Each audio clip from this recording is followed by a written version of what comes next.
mali brat George, ovo je mama prase, a ovo je tata prase. Pepa prase. Kampovanje.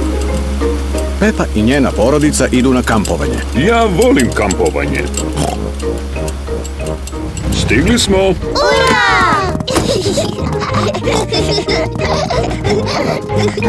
Pepa, George, ovo je šator koji sam imao još kad sam bio mali.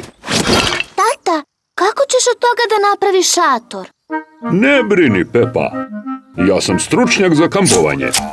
Mama prase, molim te postavi šator na držače. Tako, prosto kao pasulj. Čemu služe ovi klinovi? Naravno, zaboravio sam na klinove. Klinovi drže šator. Tako.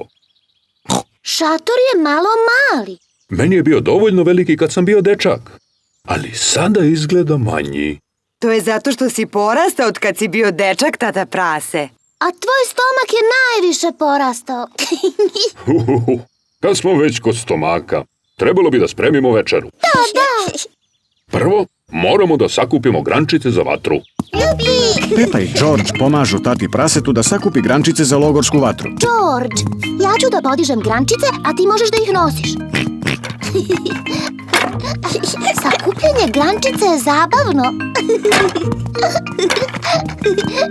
Dobro je, dovoljno je grančica.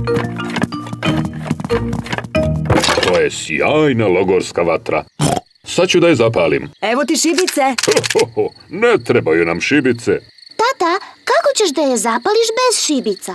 Zapalit ću vatru na starinski način, trljajući ova dva štapa jedan od drugih. Tata prase trlja štapove jedan od drugi kako bi zapalio logorsku vatru. Gde je vatra, tata? Sad će. Ljubi! Prosto kao pasulj. Sada možemo da podgrejemo supu od paradajza. Slušajte zvuke prirode.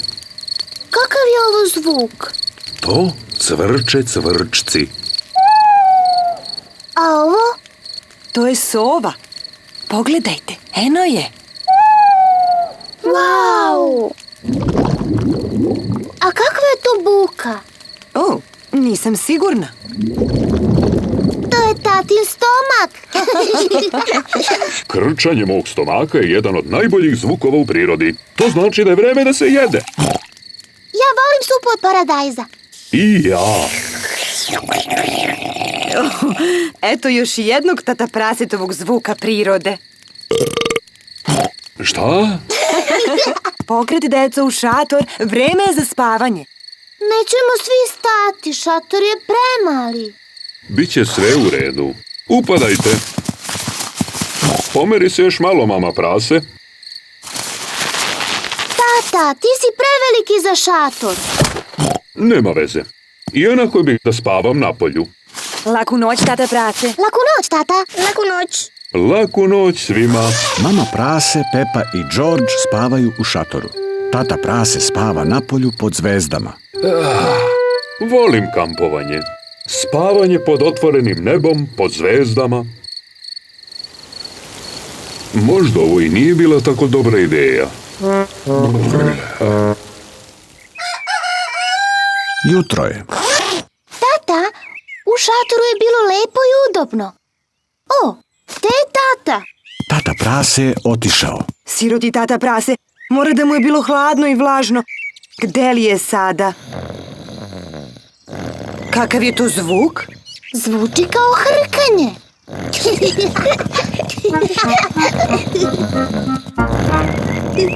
Tata prase! Šta? Tata, dobro si? Naravno da sam dobro. Ja sam stručnjak za kampovanje. Spavao sam u kolima. Šašavi, tata. Ja volim kampovanje.